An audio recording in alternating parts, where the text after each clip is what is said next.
तो सबसे पहला चैप्टर तुम्हारा क्या है इंडस्ट्रियल सेफ्टी में? औद्योगिक। चैप्टर का नाम क्या है? औद्योगिक खतरे। क्या है? औद्योगिक। इसको हिंदी होती है फैक्ट्री की, जहाँ ज़्यादा फैक्ट्री होती है इंडस्ट्रियल एरिया बोलते हैं खतरे। औद्योगिक हिंदी होती है उसकी इंडस्ट्रियल की। औद्योगिक खतरे, वहाँ पर खतरे क्या क्या होते हैं ध्यान से सुनो।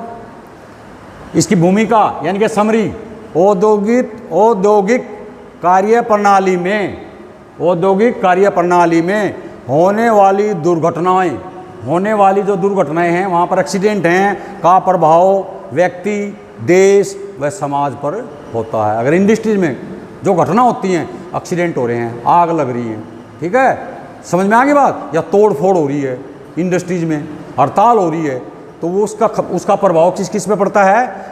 व्यक्ति, देश, समाज पर प्रभाव पड़ता है। औद्योगिक के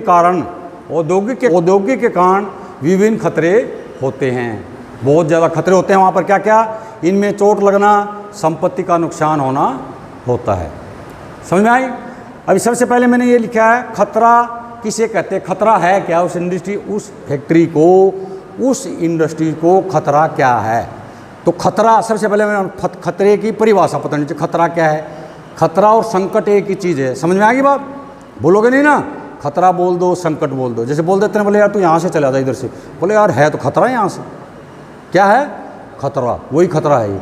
अभी इंडस्ट्री में क्या क्या खतरे? खतरा किसे कहते हैं? सबसे पहले परिभाषा।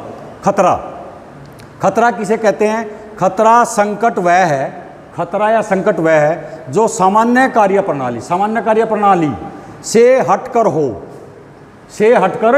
हो तथा परिणाम, उसका परिणाम क्या निकले? चोट लगना, मृत्यु होना, संपत्ति का नुकसान होना, खतरे कहलाते हैं।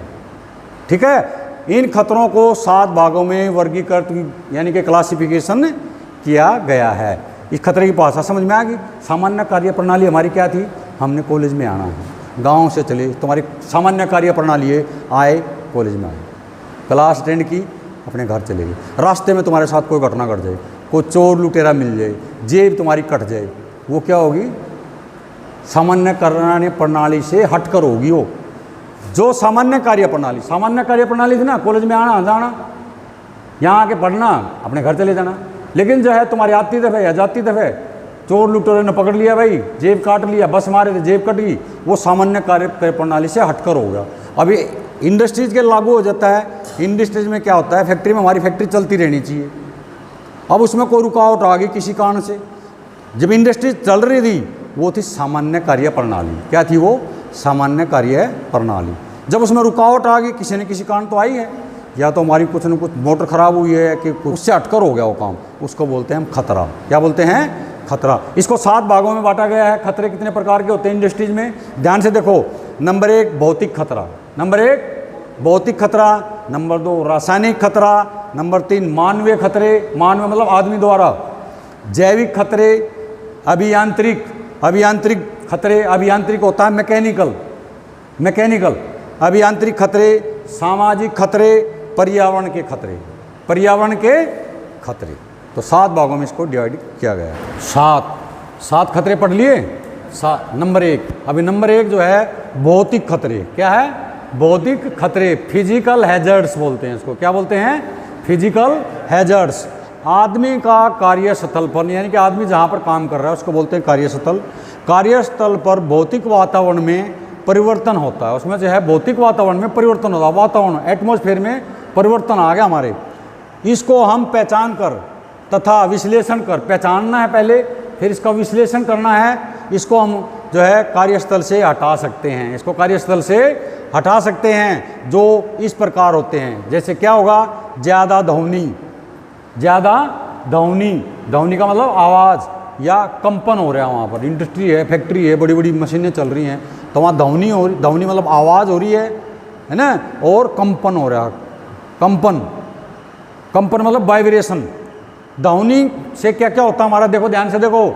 ध्वनि से हृदय धड़कन, यानी कि हार्ट की हमारी जो धड़कन है वो अनियंत्रित हो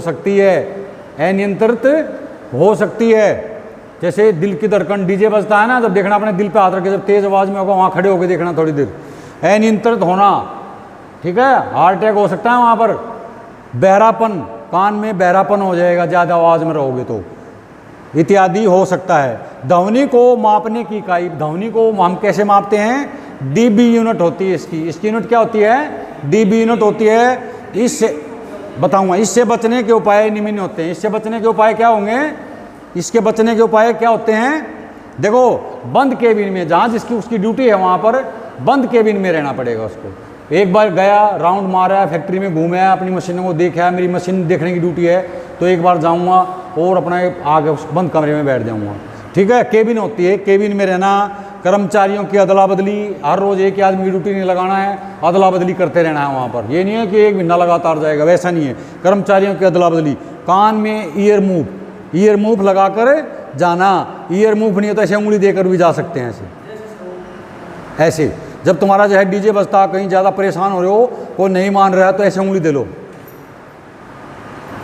आपने कुछ नहीं सुनाई देगा। तो कान में ईयर मूव लगाकर जाना, ये वहाँ कर बचाव है भाई। ठीक है। अभी दूसरा 2 नंबर पे मैंने लिखा था जो फिजिकल हैजर्ड्स हैं तुम्हारे, कंपन, ध्वनि। नंबर 2 कंपन। कंपन यह शरीर के सभी अंगों को प्रभावित करता है। जब कंपन होता है, शरीर के सभी अंगों को प्रभावित करता है। यह उत्पादन कार्य प्रणाली, हिस्से पुर्जे में खराबी, उत्पादन कार्य प्रणाली, जो हम फैक्ट्री में उत्पादन कर रहे हैं, उत्पादन कार्य प्रणाली बोलते हैं उसको, उनमें हिस्से पुर्जों में खराबी के कारण होता है। किसकी खराबी के कारण? हिस्से पुर्जों में कोई खराबी आ जाती है, तब वो कंपन होता है। ठीक है। जैसे तुम अब घर में मोटर वोटर रखते हो ना, सही फिट नहीं कर रखी हो, सारी हलती रहेगी, बड़ वाइब्रेशन होता रहेगा वहाँ। ठीक है, खराबी के कारण होता है। इसके उपाय क्या हैं? समय पर देख रेख, समय पर देख रेख, पुराने व खराब पुर्जों को बदल कर हम इससे बच सकते हैं। किससे? कंपन से। ये इसके उपाय हैं। क्या हैं ये? उपाय। ठीक है। खतरे क्या बताया था? फिजिकल हैजर्ड्स, वो जो है मैंने बताया था ध्वनि से और कंपन से। तो वहाँ पर जो है तुमने जो और लेबर है उसको बचाना है तुमने, तो वहाँ पर शिफ्ट अफसर हो, वो जो है पब्लिक वहाँ जो काम कर रही है, जो हमारे लेबर काम कर रही है, उनको बचाना है। तो वहाँ पर फिजिकल हैजर्ड में क्या क्या खतरे बताए थे? ध्वनि और कंपन। ध्वनि जब हो जाती है, जो मैंने लिखा था ईयर मूव, ये होते हैं वो ईयर मूव। क्या होते हैं ये? Year move. ये कान पर लगा के चले जाओ। ठीक है। ईयर मूव अगर नहीं है तो ये इसको बोलते हैं ईयर प्लग। क्या बोलते हैं? ईयर मैंने कान, अपना कान में घुसोड़ लो दोनों साइड में, इसको खोल लो। ठीक है, तो आपको कुछ नहीं सुनाई देगा। ये होता है ईयर मूव, ये होता है ईयर प्लग, कान के प्लग, या ये कान में लगाने के लिए होते हैं कंपन। ठीक है। अब ये नंबर 2 पे है, ध्यान से सुनो, देखो आगे। नंबर 2 पे है रासायनिक खतरे। फैक्ट्री के अंदर रासायनिक खतरे क्या क्या होंगे? रासायनिक खतरा वह आपदा है जो जीवन व स्वास्थ्य पर प्रभाव डालता है, जीवन और स्वास्थ्य पर प्रभाव डालता है। जैसे आप बहुत ज़्यादा पोल्यूशन हो जाता है, हम दुखी हो जाते हैं ना, तो वहाँ पर रासायनिक खतरे जीवन और स्वास्थ्य पर प्रभाव डालता है। ज्वलनशील तरल ठोस पदार्थ के द्वारा, किस किस के द्वारा? ज्वलनशील तरल पदार्थ हो या ठोस पदार्थ हो, या फ्यूम, वहाँ पर फ्यूम ज़्यादा निकल रही, फ्यूम मतलब स्मेल, जो गंध आ रही है, तो वहाँ पर जो है गंध बहुत आती है। ठीक है। तो इसके बचाने के उपाय हमारे क्या क्या हैं? पीपीई का इस्तेमाल करें। पीपीई को बोलते हैं पर्सनल प्रोटेक्टिव इक्विपमेंट। अपने आप से को बचाने के लिए ये सभी पर्सनल प्रोटेक्टिव इक्विपमेंट में आते हैं। ये सभी जो है पर्सनल प्रोटेक्टिव इक्विपमेंट में आते हैं। जैसे केमिकल में जा रहे हैं तो केमिकल सूट पहनना है।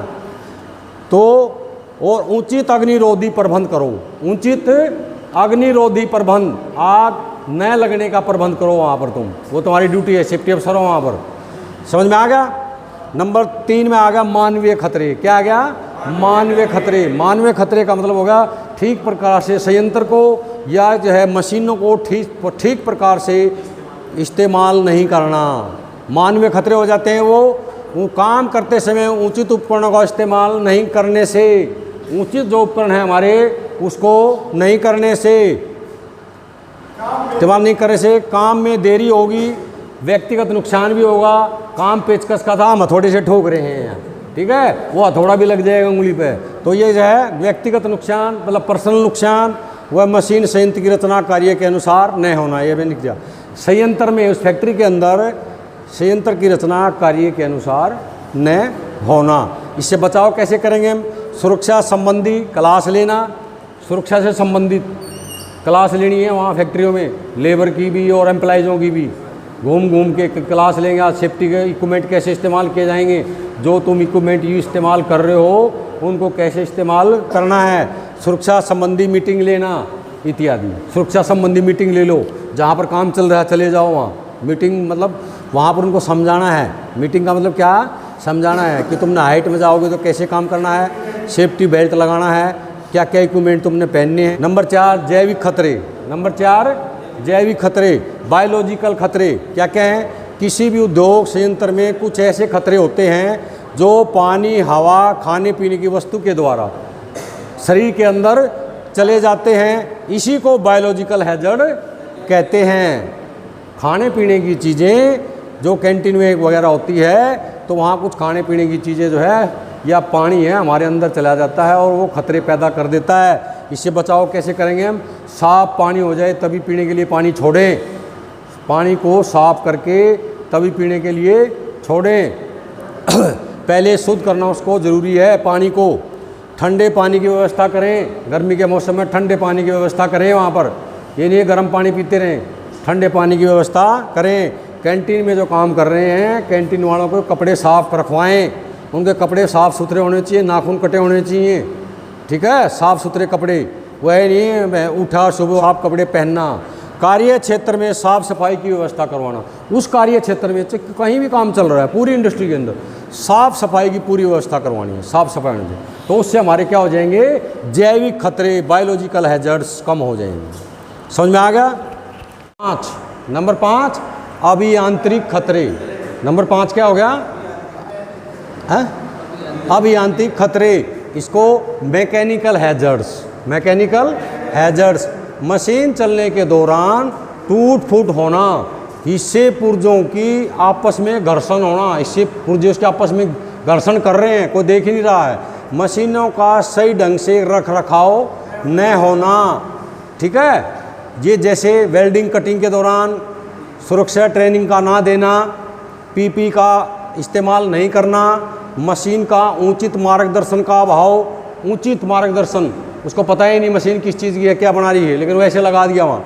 समय पर जांच नहीं करना मशीनों का। अब इसका बचाव हमने क्या करना है, इसके बचाव क्या क्या हैं, मशीनों का सही रख रखाव करवाना है, मशीनों के पास आने जाने का सही रास्ता होना चाहिए, ठीक है, पीपी का इस्तेमाल करवाना है, समय समय पर मशीनों की जांच करनी है।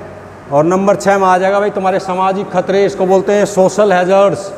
क्या बोलते हैं, सोशल हैजर्ड। यह खतरे किसी व्यक्ति की, यह खतरे सोशल हैजर्ड जो बोलते हैं ना, यह खतरे किसी गलत आदमी की गलत प्रवृत्ति के कारण होते हैं। जैसे फैक्ट्री में हड़ताल करवा देना, आग लगवा देना, चोरी करवा देना, तो इसको बोलते हैं सोशल हैजर्ड्स। यह खतरे किसी व्यक्ति की गलत प्रवृत्ति से समाज पर और इसका जो है प्रभाव किस पे पड़ता है, हमारे पूरे समाज पर पड़ता है। क्यों, हम नौकरी करते हैं, हम नौकरी करते हैं, इसी को सामाजिक खतरे कहते हैं, इसी को सामाजिक खतरे कहते हैं। कि हम चोरी करवा देंगे, वहाँ पर स्ट्राइक करवा देंगे, आग लग जाएगी, तो वहाँ पर क्या, कोई भी कंपनी जब घाटे में चली जाएगी तो उसका असर हमारे समाज पर पड़ता है, उन कर्मचारियों पर उसका असर पड़ता है। जैसे किसी कंपनी में घाटे का असर पूरे समाज पर पड़ता है। इससे हम बचाव कैसे कर सकते हैं, सही व अच्छी कार्य प्रणाली, सही और अच्छा कार्य प्रणाली मशीनों की, और व्यक्ति की अच्छी मानसिकता व्यवस्था से, उस व्यक्ति की अच्छी मानसिकता व्यवस्था करनी है हमने, या अच्छे आदमी वहाँ पर हमने रखने हैं जिनकी अच्छी मानसिकता हो। इन्हें हम ऐसे आदमियों को वहाँ पर हम ले करके भर्ती करके इन खतरों को रोक सकते हैं, इन खतरों को रोक सकते हैं। और 7 पर्यावरण खतरे। पर्यावरण खतरे, इन्वायरमेंट हैजर्ड्स। इन्वायरमेंट हैजर्ड्स, पर्यावरण का खराब होना मुख्य कारण प्रदूषण है। इस पर्यावरण का, हमारे पर्यावरण मतलब एटमॉस्फेयर का खराब होना मुख्य कारण प्रदूषण है, जिसको तुम पोल्यूशन बोलते हो इंग्लिश में, प्रदूषण है। आदमी के क्रियाकलापों में वृद्धि हो रही है के कारण पृथ्वी पर, इसी आदमी के कारण हरियाली दिन प्रतिदिन कम होती जा रही है। जैसे ध्वनि, आवाज़ ज़्यादा, वाहन, औद्योगिक प्रदूषण लगातार बढ़ रहा है। जैसे रेफ्रिजरेटर, वाहन, कारें प्रदूषण का मुख्य कारण हैं। इसके धुएं यानी कि स्मोक से CO2 की मात्रा में वृद्धि हो रही है। CO2 की मात्रा जो हमारे एटमॉस्फेयर में है उसमें वृद्धि हो रही है, बढ़ रही है वो, ठीक है। इसका प्रभाव ओजोन परत यानी कि लेयर पर, इसका प्रभाव ओजोन जो हमारी एक लेयर है उस पर जो है हो रहा है, जो दिन प्रतिदिन नष्ट हो रही है, दिन प्रतिदिन वो है नष्ट हो रही है, जिससे वह दिन दूर नहीं जब सूर्य से आने वाली पैरा बैंगनी किरणों के कारण पृथ्वी पर आदमी का अस्तित्व यानी कि रहना नामुमकिन हो जाएगा। क्या हो जाएगा? नामुमकिन हो जाएगा। अब इससे जो है हम बचाव कैसे कर सकते हैं? इसका बचाव एक ही है, वो क्या है? इसमें दुनिया के सभी देश, पूरे वर्ल्ड के सभी देश जो है, सभी देशों द्वारा औद्योगिक प्रदूषण, जो औद्योगिक से पॉल्यूशन हो रहा है उस पर प्रभावी ढंग से लगाम लगाएं या प्रभावी ढंग से नियंत्रण करें। उस पर नियंत्रण करना पड़ेगा, ऐसे नहीं है। उस पर प्रभावी ढंग से सभी देश, पूरे संसार के सभी देश प्रभावी ढंग से उसको नियंत्रण में करें।